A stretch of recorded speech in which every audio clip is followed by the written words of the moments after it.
You're probably thinking this is going to be another bitter rant about women. It's not. This is about survival. Because right now, there's a specific type of woman who's been studying you, learning your weaknesses, mapping out exactly how to extract everything from you.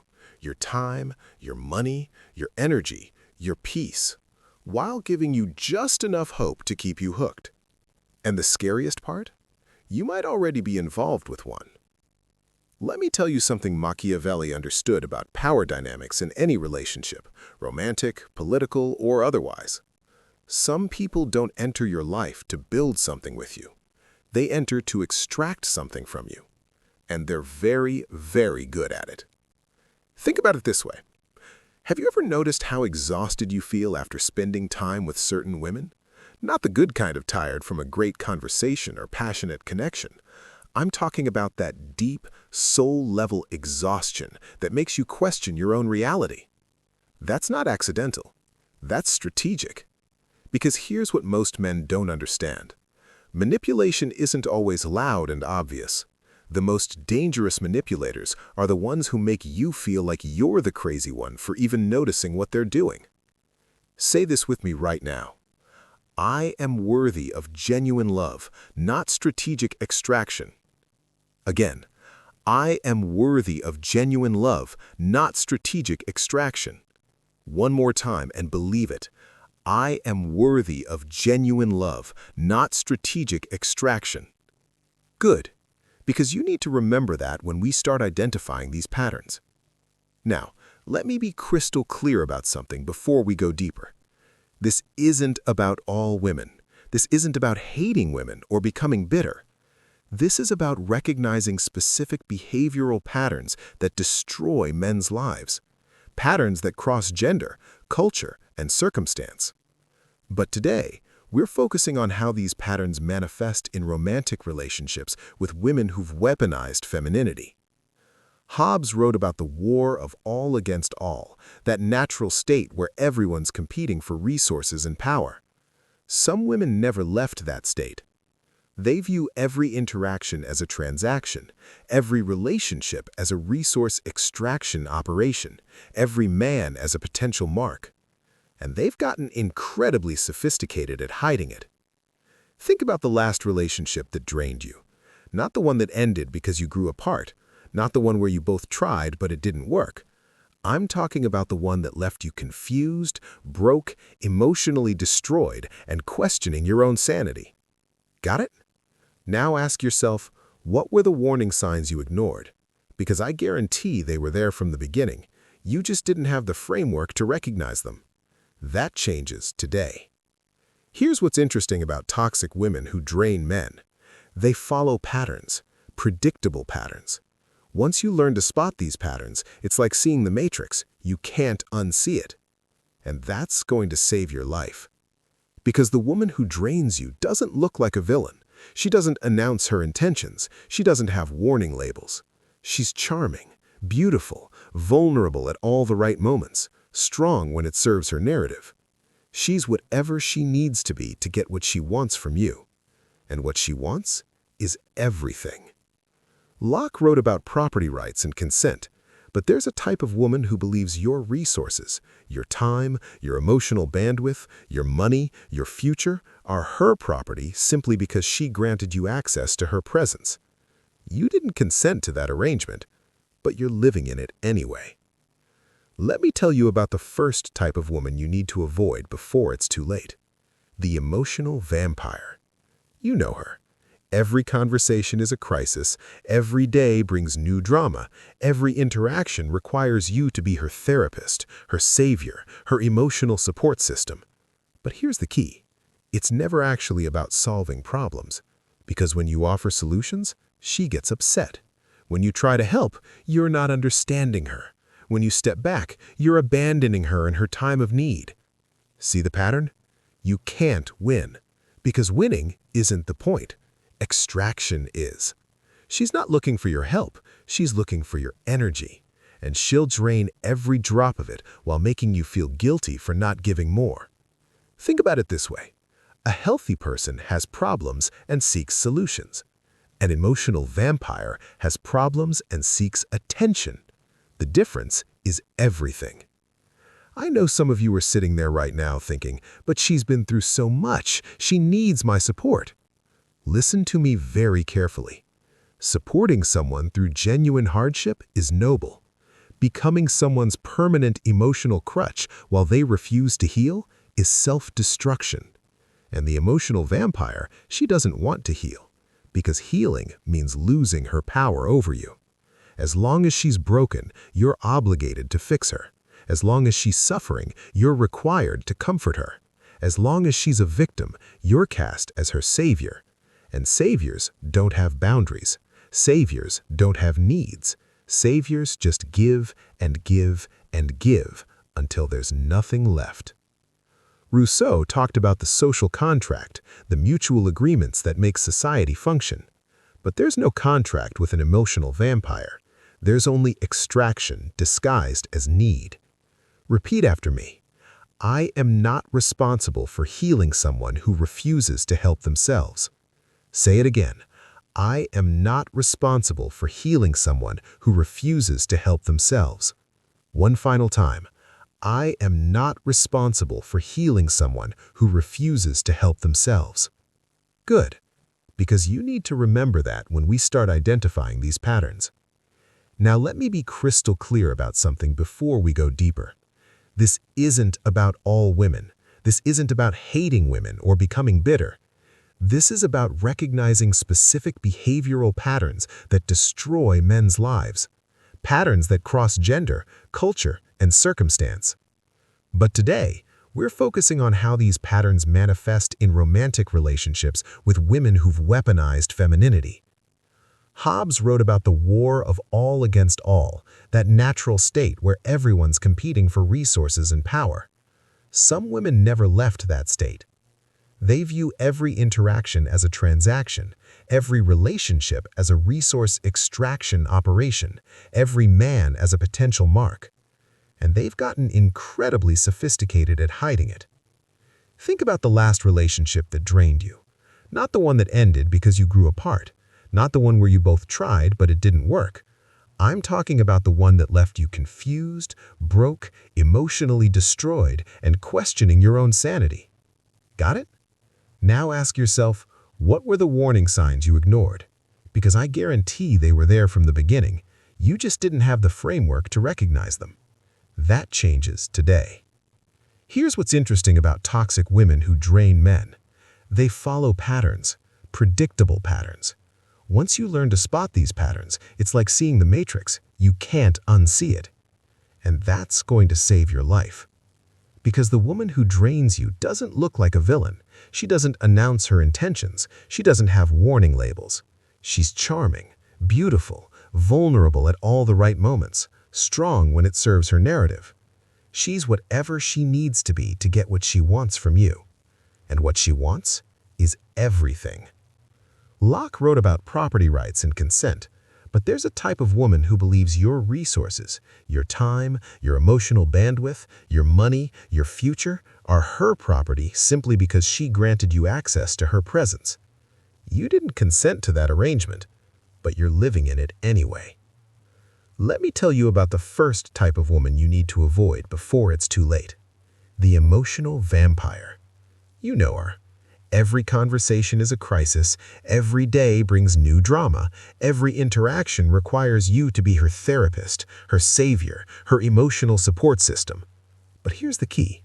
It's never actually about solving problems, because when you offer solutions, she gets upset. When you try to help, you're not understanding her. When you step back, you're abandoning her in her time of need. See the pattern? You can't win, because winning isn't the point. Extraction is. She's not looking for your help, she's looking for your energy. And she'll drain every drop of it while making you feel guilty for not giving more. Think about it this way. A healthy person has problems and seeks solutions. An emotional vampire has problems and seeks attention. The difference is everything. I know some of you are sitting there right now thinking, but she's been through so much, she needs my support. Listen to me very carefully. Supporting someone through genuine hardship is noble. Becoming someone's permanent emotional crutch while they refuse to heal is self-destruction. And the emotional vampire, she doesn't want to heal, because healing means losing her power over you. As long as she's broken, you're obligated to fix her. As long as she's suffering, you're required to comfort her. As long as she's a victim, you're cast as her savior. And saviors don't have boundaries. Saviors don't have needs. Saviors just give and give and give until there's nothing left. Rousseau talked about the social contract, the mutual agreements that make society function. But there's no contract with an emotional vampire. There's only extraction disguised as need. Repeat after me. I am not responsible for healing someone who refuses to help themselves. Say it again. I am not responsible for healing someone who refuses to help themselves. One final time. I am not responsible for healing someone who refuses to help themselves. That's a hard truth, but it's a necessary one. Now let's talk about the second type of draining woman you need to recognize, the financial strategist. This one's more obvious to spot, but men still fall for it every single day. She's the woman who's not materialistic, but somehow every date costs you money. Every problem she has requires your financial solution. Every milestone in the relationship comes with a price tag. And here's her trick. She never directly asks. Instead, she creates situations where you offering money is the only gentleman's option. Her car breaks down right after you started dating. Not before, after. Her rent's short, but just this once, she promises. Except it's never just once. She mentions wanting something expensive, but totally doesn't expect you to buy it, while making it clear your value as a man is measured by whether you do. See how that works? She's not a gold digger in the traditional sense. Those are easy to spot. She's a financial strategist, and she's playing a longer, subtler game. Montesquieu understood systems of power and how to check them. The financial strategist has created a system where your resources flow toward her, and any attempt to question it makes you look cheap, ungenerous, or less than a man. That's not a relationship. That's a business arrangement where only one party's getting paid. Here's the test. What happens when you say no to a financial request? A healthy woman respects it, maybe feels disappointed, but understands. A financial strategist makes you pay in other ways. Withdrawal of affection, passive aggression, comparisons to real men who would provide, threats of leaving. In other words, financial manipulation wrapped in emotional blackmail. And you're supposed to accept this as normal. It's not. The third type you need to avoid, the narrative controller. This one's the most dangerous because she doesn't just drain your resources, she drains your reality.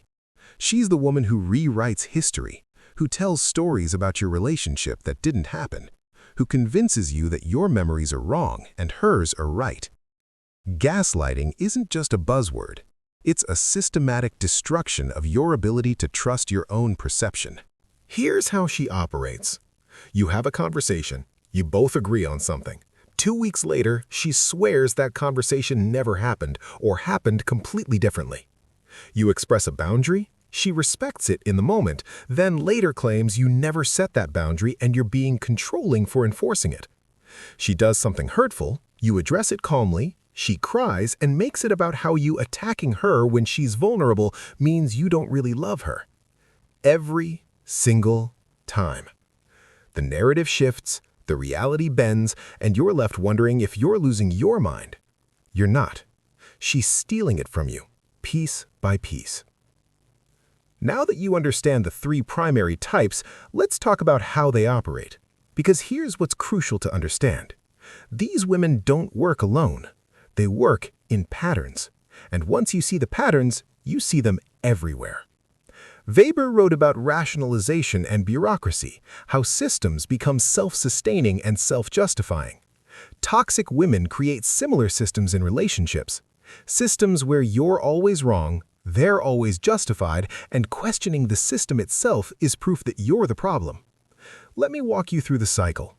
Phase 1. The idealization. This is where she seems perfect, laughs at all your jokes, shares your interests, makes you feel like you finally found the one. And maybe you have. Or maybe you found someone who's very good at mirroring whatever you need to see. Here's the key question. Is she interested in you or in the benefits you provide? Because a woman who's genuinely interested asks questions about your life, your dreams, your fears, and remembers the answers because she cares. A woman who's strategically interested asks questions to map your resources and remembers the answers because she's planning how to access them. The difference is subtle, but it's everything. Think about your current or last relationship. In the beginning, did she want to know about your financial situation unusually quickly? Create situations to test how much you'd spend on her. Share sob stories about past relationships where men failed her. Position herself as damaged goods who needs a real man to heal her. If yes to any of these, you were being screened, not courted. And screening is fine in dating. We all do it. But she wasn't screening for compatibility. She was screening for exploitability. Say this with me. I deserve a partner, not a project. Again, I deserve a partner, not a project. One more. I deserve a partner, not a project. Remember that distinction. Phase 2. The extraction begins. Once she's secured your emotional investment, the extraction starts, slowly at first. A request here, a crisis there, always framed as temporary, always framed as just this once. But Machiavelli understood something about power. Those who take without resistance will always take more. The first boundary she crosses you let slide because you don't want to seem petty. The second one you mention, but she cries and you feel terrible.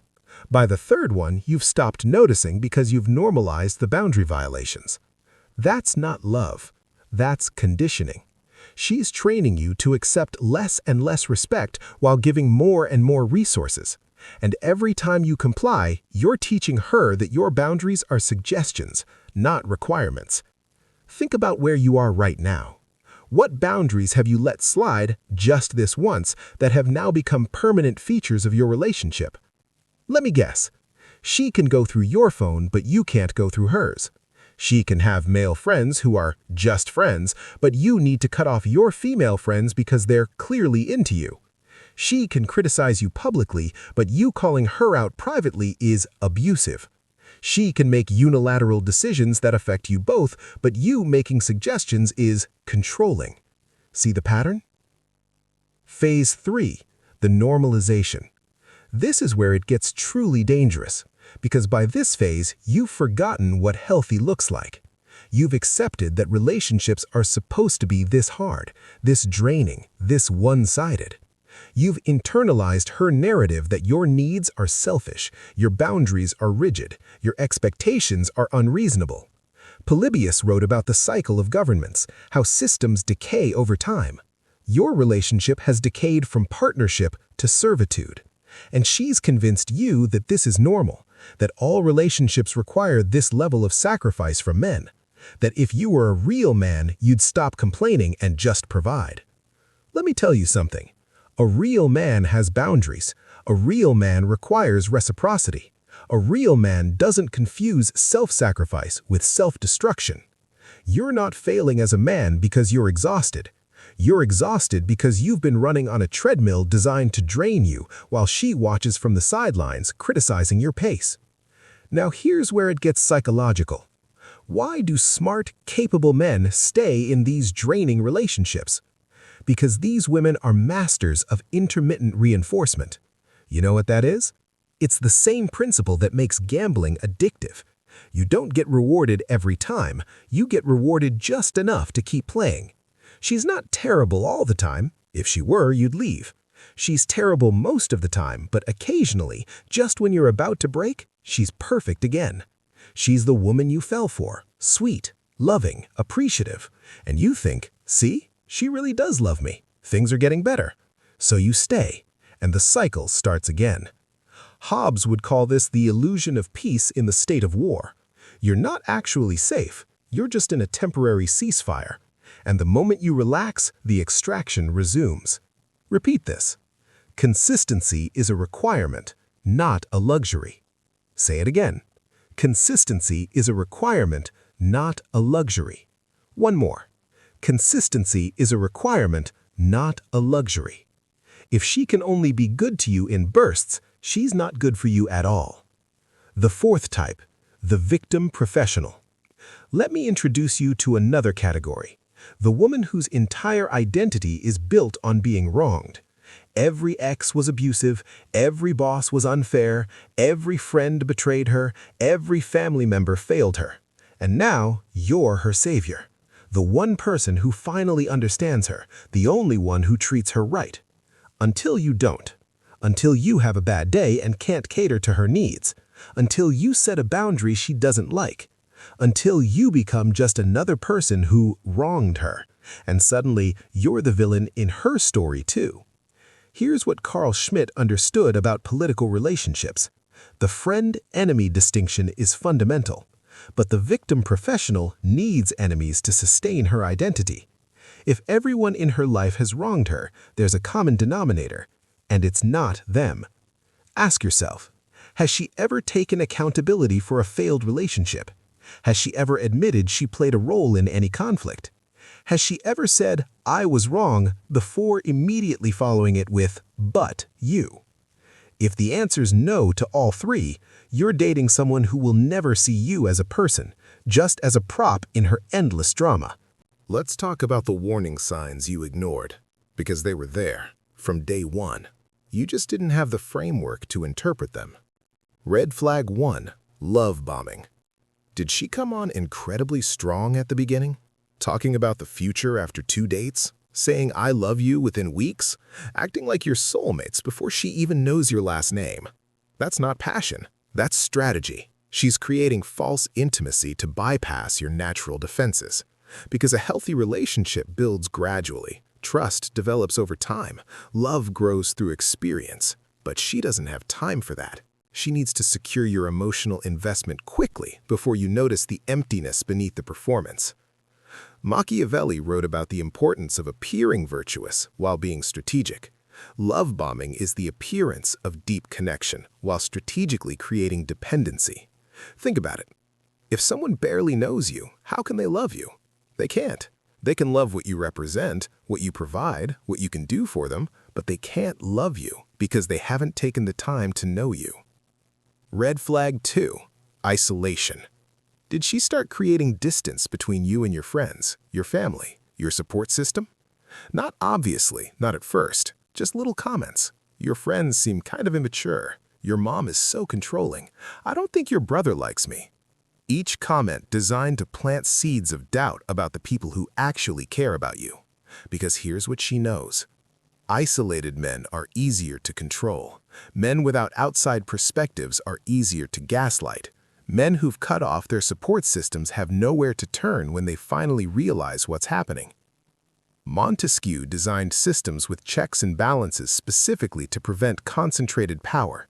She's removing your checks and balances. Your friends who would say, "Man, she's treating you terribly." Your family who would notice you've changed. Your support system that would help you leave. One by one, she eliminates them until it's just you and her. And in that isolation, her reality becomes the only reality. Say this. Healthy love expands my world. It doesn't shrink it. Again, healthy love expands my world. It doesn't shrink it. Once more.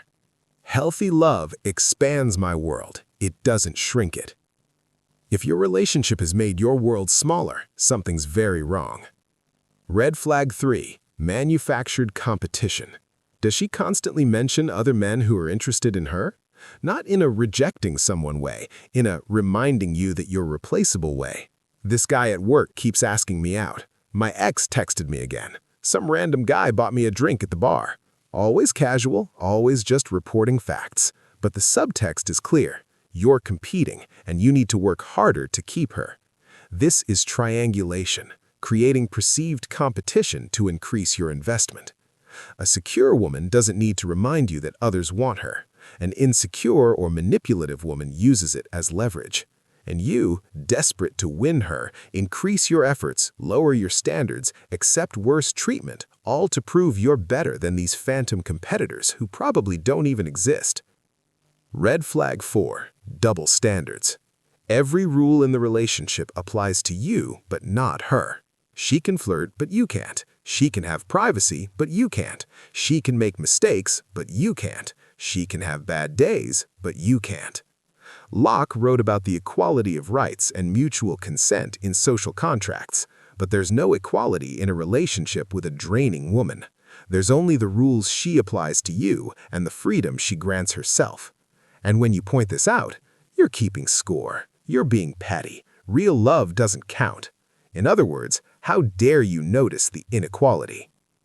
Red flag 5. The empathy gap. Here's a simple test. When something good happens to you, how does she react? Is she genuinely happy, or does she find a way to diminish it, direct attention to herself, or create a crisis that overshadows your win? Pay attention to that, because someone who loves you celebrates your victories. Someone who's extracting from you sees your victories as threats. If you're happy independently, you might realize you don't need her chaos. If you're successful, you might gain confidence to set boundaries. If you're fulfilled, you might stop accepting crumbs of affection. She can't have that, so she undermines, subtly, consistently, until you learn to downplay your own happiness to avoid triggering her. Now, I need to tell you something that might be hard to hear. If you're recognizing your relationship in these patterns, you're in danger.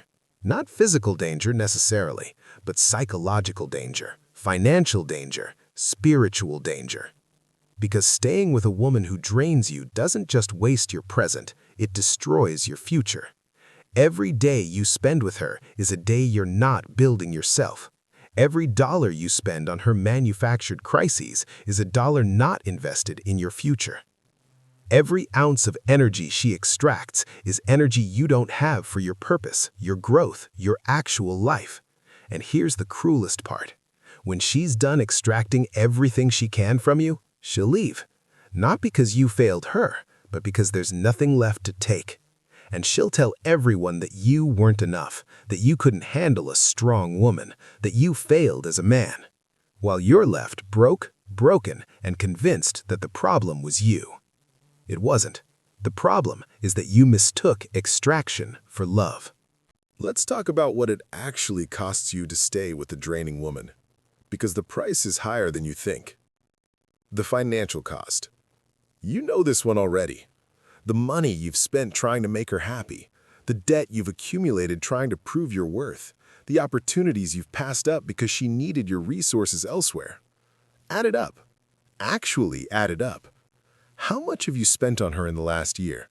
Not on mutual expenses, on her wants, her needs, her emergencies, her dreams. Now ask yourself, what percentage of that has been reciprocated? I'm guessing close to 0, because the financial strategist and the emotional vampire don't reciprocate. They accumulate. The opportunity cost. This one's harder to calculate but more devastating. What have you not done because of her? That business you didn't start because she needed your time. That promotion you didn't pursue because she couldn't handle you being busier. That trip you didn't take because she created a crisis right before you were supposed to leave. That friendship you let die because she didn't like that person. Every single opportunity you sacrificed on the altar of her needs. Opportunities that aren't coming back. Rousseau understood that in giving up our natural freedom, we should gain something in return. What have you gained? More stress? Less money? Worse health? Fewer friends? That's not a relationship. That's a hostage situation you're voluntarily staying in. The psychological cost. This is the one that breaks men. Not the money, not the missed opportunities, the slow erosion of your sense of self. You used to know who you were. You had confidence, boundaries, self-respect. Now, you second-guess everything. You apologize for having needs. You've learned that peace comes from making yourself smaller. That's not growth. That's trauma, and it's being inflicted on you systematically by someone who claims to love you. Weber wrote about the iron cage of rationalization, how we trap ourselves in systems that destroy us while convincing ourselves they're necessary. You've rationalized her behavior for so long that you can't see the cage anymore. But it's there. Every time you bite your tongue to keep the peace, every time you accept blame for her actions, every time you convince yourself that this is just how relationships work, the cage gets smaller. Say this right now. My peace of mind is not negotiable. Again, my peace of mind is not negotiable. One more time, and mean it. My peace of mind is not negotiable. Because it's not. And any woman who requires you to sacrifice it doesn't deserve you. The physical cost. Your body's keeping score even if your mind won't. The stress, the tension, the sleepless nights, the anxiety, the literal physical pain of carrying someone else's emotional weight. How often are you sick lately? How's your energy, your sleep, your sex drive? Your body's trying to tell you something. It's saying, this environment is toxic, we need to leave. But you're overriding those signals because you've been convinced that suffering for her is noble. It's not. It's self-destruction. And your body will only take so much before it forces the issue. Heart attacks, strokes, autoimmune disorders, depression. The bill for staying comes due eventually, and it's always higher than the cost of leaving would have been. The spiritual cost. This is the one nobody talks about, but it might be the most important. That sense of purpose you used to have, gone. That connection to something larger than yourself, severed. That feeling that your life has meaning beyond serving her needs, forgotten. Because a draining woman doesn't want a partner, she wants a resource. And resources don't have souls, don't have dreams, don't have purpose. They just provide. Endlessly, thanklessly, until they're used up. Is that who you were meant to be? Or have you forgotten who you were meant to be because she's rewritten your entire identity around her needs? Here's something Machiavelli understood that most people miss. Sometimes the most moral thing you can do is act in your own interest. Leaving a draining woman isn't selfish, it's survival. Because you can't help anyone if you're destroyed. You can't be a good partner if you have nothing left to give. You can't build a life if all your resources are being extracted. And staying with someone who's draining you helps no one. Not her, because you're enabling her dysfunction. Not you, because you're destroying yourself. Not the world, because you have gifts that are going unused while you're busy being her emotional support system. Leaving isn't cruelty. Staying is. So, how do you leave? Because that's the question, isn't it? You recognize the patterns now. You see the extraction, you understand the cost, but you still feel stuck. Let me tell you why. The sunk cost fallacy. You've invested so much already. Time, money, energy, emotion. The thought of walking away from all that investment feels impossible. If I leave now, all that sacrifice was for nothing. Wrong. The sacrifice was for nothing regardless, because she's not building anything with you. She's just taking from you. The only question is, do you want to lose what you've already lost, or do you want to lose that plus everything you'll lose if you stay? Every day you stay, the sunk cost gets bigger. The hole gets deeper. The climb out gets harder.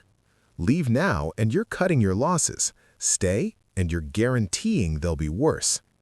The fear of being alone. This is the big one. You'd rather be drained than alone. You'd rather have someone, even someone toxic, than face the emptiness of being single. But let me ask you something. Are you really less alone with her? Or are you just distracted from your loneliness by constant chaos? Because real connection doesn't drain you. Real intimacy doesn't require you to lose yourself. Real love doesn't leave you feeling more alone in the relationship than you would be outside of it. You're already alone. You're just paying someone to prevent you from noticing.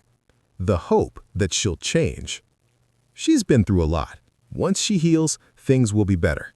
If I just love her enough, she'll see my value and stop draining me. No, she won't. Because her draining you isn't a bug, it's a feature. It's not something she does despite loving you, it's how she operates with everyone. And she's not going to change for you because you've already proven you'll accept her as is. Why would she change when the current arrangement works perfectly for her? Repeat after me. I cannot love someone into being healthy. Say it again. I cannot love someone into being healthy. Once more. I cannot love someone into being healthy. Only she can do that, and she's shown you repeatedly that she won't. The actual escape plan. Here's how you leave. Step 1. Accept reality. She's not going to support your decision to leave. She's going to fight it with everything she has. Tears, promises, threats, manipulation. She might even offer to change. Don't fall for it. Montesquieu understood that power doesn't give itself up willingly. You're her resource. She's not going to let you go easily. Expect the fight. Plan for it. Don't let it deter you. Step 2. Protect your assets. Before you tell her, secure your finances, separate your accounts, change your passwords, move important documents. This sounds paranoid, but I guarantee you, the moment she realizes you're actually leaving, she'll try to hurt you financially. It's not personal, it's strategic. She's losing her resource. She'll try to extract as much as possible on the way out. Don't let her. Step 3. Build your support system. Remember those friends and family she isolated you from? Reach out. Tell them what's been happening. Ask for support. You're going to need it. Because leaving a draining woman is harder than leaving a healthy relationship. She's going to tell lies about you. She's going to play the victim. She's going to try to poison every mutual friend against you. Having people who know the truth is crucial. Step 4. Make a clean break. No contact. Complete no contact. Not a let's be friends. Not a just to see how you're doing. No contact. Because every contact is an opportunity for her to manipulate you back in. And she will try. The tears, the vulnerability, the promises of change, the threats of suicide. All of it designed to pull you back into her orbit. Don't go. Block her number, block her social media, block her email. Create a boundary so absolute that she can't breach it. Step 5. Expect the smear campaign. She's going to tell everyone you're the villain. She's going to claim you abused her, abandoned her, betrayed her. None of it will be true, but some people will believe it. Let them. The people who matter will ask for your side. The people who don't weren't really your friends anyway. And in 6 months, when she's doing the same thing to her new victim, everyone will realize you were telling the truth. Your reputation will recover. Your peace won't if you stay. Hobbes wrote about the necessity of strong defenses against those who would harm us. Leaving is your defense. No contact is your fortress. Don't apologize for protecting yourself. Step 6. Do the inner work. Once you're out, you need to understand why you got in. What made you vulnerable to her manipulation? What needs were you trying to fill through her approval? What boundaries did you never learn to set? Because if you don't do this work, you'll find another version of her. Different face, same patterns, and the cycle will repeat. Work with a therapist, read books on codependency, join a men's group. Whatever it takes to understand how you ended up here so you never end up here again. Step 7. Rebuild yourself. You're going to feel empty for a while. That's normal. You've spent so long defining yourself through her needs that you've forgotten who you are without her. This is your chance to remember. That hobby you gave up? Start it again. That dream you shelved? Dust it off. That version of yourself you buried to keep the peace? Resurrect him. You're not broken because she drained you. You're just depleted. And depleted can be refilled. Now let's talk about what you do once you're free. Because freedom is only valuable if you protect it. And protecting it means having standards, real ones. What a healthy woman looks like. She has her own life, her own friends, her own interests, her own purpose. She doesn't need you to complete her because she's already complete. She wants you to enhance her life, not fix it. There's a massive difference. She takes responsibility. When she makes a mistake, she owns it, without deflection, without making herself the victim, without blaming you for her actions. She says, "I was wrong," and means it. She says, "I'm sorry," and changes the behavior. She doesn't use apologies as tools to end conversations. She uses them as starting points for growth. Locke understood that responsibility is the foundation of functional society. It's also the foundation of functional relationships. If she can't take responsibility for herself, she'll make you responsible for her. And that's how the draining starts. She adds value to your life. Not just emotionally, not just physically. In every dimension. You should be better with her than without her. More peaceful, more productive, more yourself. Ask yourself, am I a better man with her in my life? Not, do I love her? Not, is she beautiful? Not, have we been together a long time? Am I actually better? If the answer is no, she's not the right woman. Even if she's not toxic, even if she's nice. If she's not adding value, she's taking up space. And your life is too valuable to fill with people who just take up space. She respects your boundaries. The first time, without argument, without making you feel guilty, you say, "I need space," she gives you space. You say, "I'm not comfortable with that," she respects it. You say, "This is important to me," she takes it seriously. No negotiations, no guilt trips, no punishments for having needs, just respect. Because that's what adults do in healthy relationships. She's consistent. Not perfect. Consistency isn't perfection, but she's reliably herself. You're not walking on eggshells wondering which version of her you'll get today. You're not playing detective trying to figure out her mood before speaking.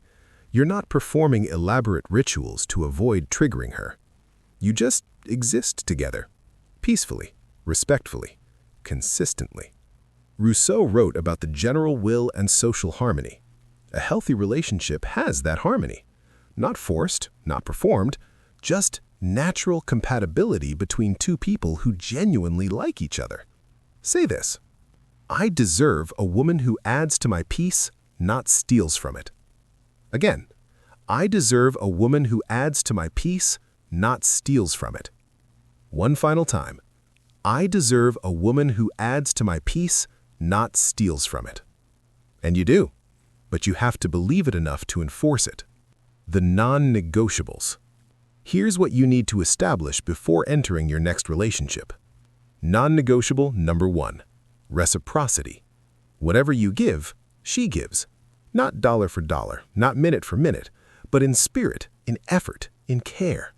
The relationship should feel balanced. If you're constantly giving and she's constantly taking, that's not a relationship. That's a one-way transaction, and you're not accepting those anymore. Non-negotiable number 2, respect. For your time, your boundaries, your needs, your humanity. She doesn't get to insult you and call it honesty. She doesn't get to violate your boundaries and call it love. She doesn't get to ignore your needs and call herself low maintenance. Respect is baseline, not something you earn through perfect behavior, something you require as a human being. Non-negotiable number 3, accountability. She owns her mistakes. She apologizes when she's wrong. She changes behaviors that hurt you. If she can't do these things, she's not ready for an adult relationship, and you're not accepting children anymore. Non-negotiable number 4, independence. She has her own life that doesn't revolve around you. She doesn't need you to be her everything because she has herself. Healthy people don't need relationships. They want them. Need creates desperation. Want creates choice. And you're only accepting women who choose you, not need you. Non-negotiable number 5, growth. She's working on herself, not because you told her to, not because she's broken, but because she values growth. She reads, she reflects, she evolves. She's not the same person she was last year because she's actively becoming better. That's the kind of woman who builds with you instead of draining you. Madison understood that ambition must be made to counteract ambition. In relationships, standards must be made to counteract manipulation. Your standards are the defense against draining women. Not cruelty, not arrogance, protection. And the right woman will meet those standards easily because she already holds herself to them. The final test. Before you commit to any woman, ask yourself these questions. Would I want my son to be in a relationship like this? Would I respect a friend who was treated the way she treats me? If I removed the physical attraction, would I still enjoy spending time with her? If the answer to any of these is no, walk away. No matter how beautiful she is, no matter how good the sex is, no matter how long you've been together, walk away. Because settling for less than you deserve guarantees you'll end up drained again, and you've already lost too much to repeat that mistake. Here's what happens when you apply these standards. You stop attracting draining women, because draining women can smell desperation, and you're not desperate anymore. You start attracting healthy women, because healthy women are attracted to men with boundaries and self-respect. Your life improves in every dimension, because you're no longer hemorrhaging resources to someone who contributes nothing. And the most beautiful part? You realize you never needed to be drained to prove your worth. Your worth was always inherent. You just had to stop accepting people who couldn't see it. Final affirmation. Say it with everything you have. I am worthy of genuine love, and I will not settle for less. Again, I am worthy of genuine love, and I will not settle for less. One last time. I am worthy of genuine love, and I will not settle for less. Good. Hold on to that. So here's where we are. You started this hour probably recognizing patterns, seeing relationships, past or present, in a new light. Maybe feeling angry, maybe feeling foolish, maybe feeling relieved that it wasn't all in your head. Now you have clarity. You understand the types of draining women. You recognize the patterns of extraction. You know the cost of staying. You have an escape plan if you need it, and you have standards to protect yourself going forward. This knowledge changes everything, but only if you use it. Starting tomorrow, you're going to be tested. If you're currently with a draining woman, she's going to sense the shift, and she's going to fight harder to keep you drained. More tears, more crises, more manipulation. Stand firm. Remember everything we talked about. Your peace is not negotiable. Your boundaries are not suggestions. Your life is too valuable to waste on someone who only knows how to take.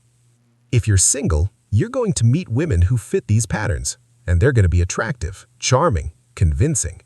Don't fall for it. Use your standards, trust your instincts, and walk away from anyone who tries to make you smaller. If this resonated with you, if you saw yourself in these patterns, then do me a favor. Hit that like button, share this with a man who needs to hear it, and subscribe, because we're going to keep exposing these truths that society doesn't want men to know. This isn't about hating women. This is about loving yourself enough to stop accepting treatment that drains you. This is about building a life of peace instead of chaos. This is about choosing yourself for once. You deserve that. Every man deserves that. And the only way we break this cycle is by refusing to participate in it anymore. These women will drain you if you let them, but you're not letting them anymore. You're protecting your peace, your purpose, your power, and you're building a life worth living instead of surviving. The draining women? They'll find other victims. That's not your problem. Your problem was letting yourself be one of them. That problem ends today. Now go protect your peace. Go build your standards. Go become the man who's too valuable to waste on people who only know how to take. Your life is waiting. Stop letting draining women steal it from you.